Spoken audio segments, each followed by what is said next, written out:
করবে ইয়া নাফসি, আপনিও করবেন ইয়া নাফসি।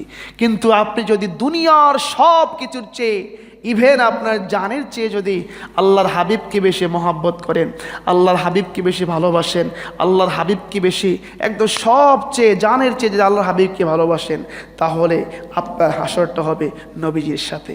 আর নবীজির সাথে আপনার হাসর হয়ে গেলে আপনার দুনিয়ায় চিন্তা নাই, আখিরাতে চিন্তা নাই, কবরে চিন্তা নাই, কিয়ামতে চিন্তা নাই, ফুলসিরাতে চিন্তা নাই, হাসরে চিন্তা নাই। ঠিক কিনা বলেন?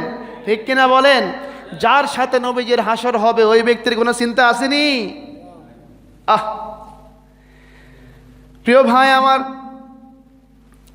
এই জন্যই আল্লাহর হাবিব বলে, এরে আমার সাহাবী, ও সাহাবী রে, তোমরা বলেছ মুসা কালিমুল্লাহ, ঈসা রূহুল্লাহ, ইব্রাহিম খলিলুল্লাহ, আদম সফিউল্লাহ।